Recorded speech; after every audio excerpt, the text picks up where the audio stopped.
Hello friend, हमारे YouTube channel में आप सभी का स्वागत है। आज की कहानी है एक पिता का दर्द। आज पूनम लव मैरिज कर अपने पापा के पास आई और अपने पापा से कहने लगी, पापा मैंने अपनी पसंद के लड़के से शादी कर ली। उसके पापा बहुत गुस्से में थे, पर वो बहुत सुलझे शख्स थे। उसने बस अपनी बेटी से इतना कहा, मेरे घर से निकल जाओ। बेटी ने कहा, अभी इनके पास कोई काम नहीं है, हमें रहने दीजिए, हम बाद में चले जाएंगे। पर उसके पापा ने एक नहीं सुनी और उसे घर से बाहर कर दिया। कुछ साल बीत गए। अब पूनम के पापा नहीं रहे और दुर्भाग्यवश जिस लड़के ने पूनम से शादी की वो भी उसे धोखा देकर भाग गया। पूनम की एक लड़की एक लड़का था। पूनम खुद का एक रेस्टोरेंट चला रही थी जिससे उसका जीवन यापन हो रहा था। पूनम को जब ये खबर हुई उसके पापा नहीं रहे तो उसने मन में सोचा, अच्छा हुआ मुझे घर से निकाल दिया था, दर दर की ठोकरें खाने छोड़ दिया। मेरे पति के छोड़ जाने के बाद भी मुझे घर में नहीं बुलाया। मैं तो नहीं जाऊंगी उनकी अंतिम यात्रा में। पर उसके ताऊ जी ने कहा, पूनम हो आओ, जाने वाला शख्स तो चला गया, अब उनसे दुश्मनी कैसी। पूनम ने पहले हाँ ना किया, फिर सोचा चलो हो आती हूँ, देखूं तो उन्होंने मुझे ठुकराया, वो मरने के बाद कैसे सुकून पाता है। पूनम जब अपने पापा के घर आई तो सब उनकी अंतिम यात्रा की तैयारी कर रहे थे, पर पूनम को उनके मरने का कोई दुख नहीं था। वो तो बस अपने ताऊ जी के कहने पर आई थी। अब पूनम के पापा अंतिम यात्रा शुरू हुई। सब रो रहे थे पर पूनम दूर खड़ी हुई थी। जैसे तैसे सब कार्यक्रम निपट गया। आज पूनम के पापा की तेरहवीं थी। उसके ताऊ जी आए और पूनम के हाथ में एक खत देते हुए कहा, ये तुम्हारे पापा ने तुम्हें दिया है, हो सके तो इसे पढ़ लेना। रात हो चुकी थी, सारे मेहमान जा चुके थे। पूनम ने वो खत निकाला और पढ़ने लगी। उसने सबसे पहले लिखा था, मेरी प्यारी गुड़िया, मुझे मालूम है तुम मुझसे नाराज हो, पर अपने पापा को माफ कर देना। मैं जानता हूँ तुम्हें मैंने घर से निकाला था, तुम्हारे पास रहने की जगह नहीं थी, तुम दर दर की ठोकरें खा रही थी, पर मैं भी उदास था, तुम्हें कैसे बताऊं। याद है तुम्हें जब तुम 5 साल की थी, तब तुम्हारी माँ हमें छोड़ के चली गई थी, तब तुम कितना रोती थी, डरती थी, मेरे बिना सोती नहीं थी, रातों को उठाकर रोती थी, तब मैं भी सारी रात तुम्हारे साथ जागता था।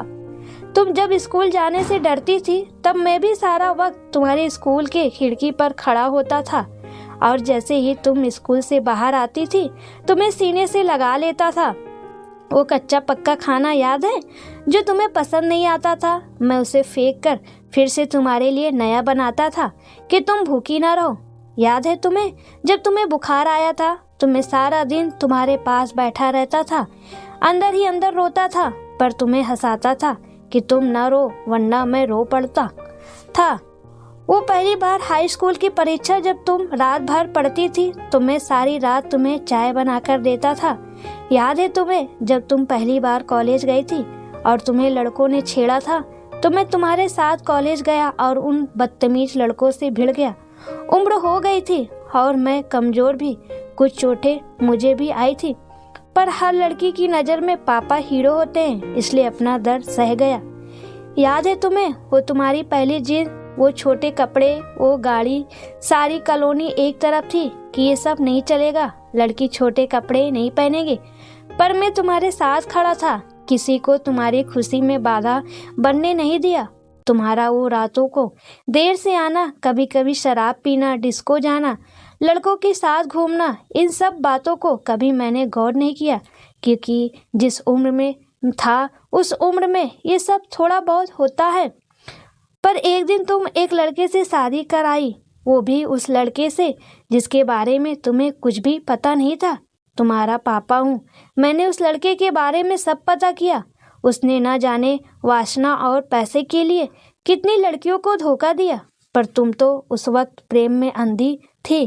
तुमने एक बार भी मुझसे नहीं पूछा और सीधा शादी करके आ गई। मेरे कितने अरमान थे, तुम्हें डोली में बैठाऊं, चांद तारों की तरह तुम्हें सजाऊं, ऐसी धूमधाम से शादी करूं कि लोग बोल पड़े, वो देखो शर्मा जी जिन्होंने अपनी बच्ची को इतने नाजों से अकेले पाला है। पर तुमने मेरे सारे ख्वाब तोड़ दिए। खैर इन सब बातों का कोई मतलब नहीं है। मैंने तो तुम्हारे लिए खत इसलिए छोड़ा है कि कुछ बात कह सकूं।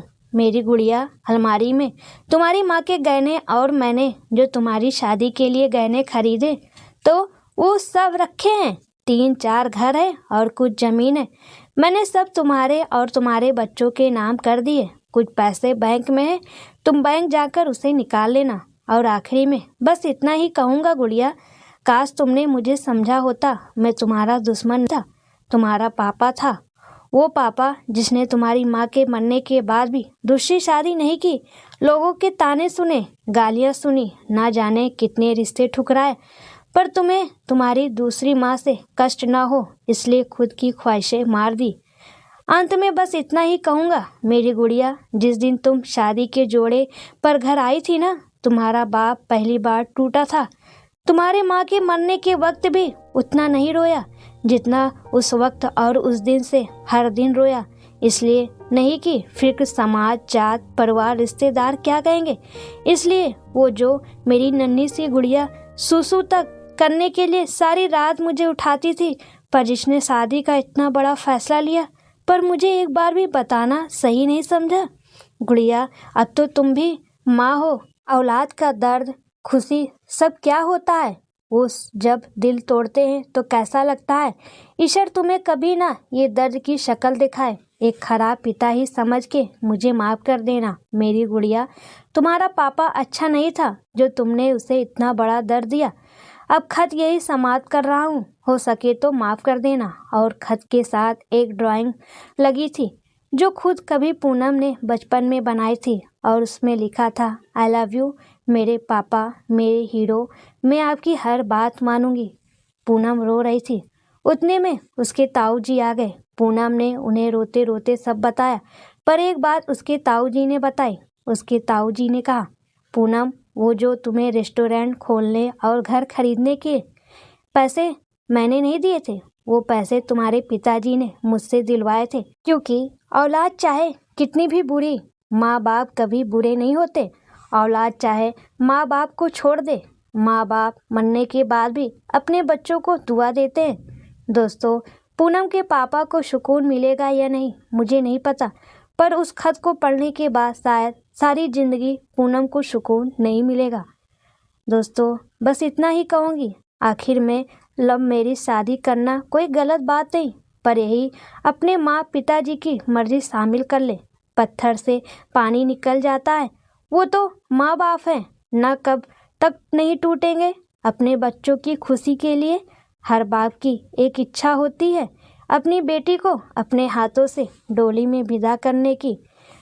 हो सके तो उसे एक सपना मत रहने दीजिए।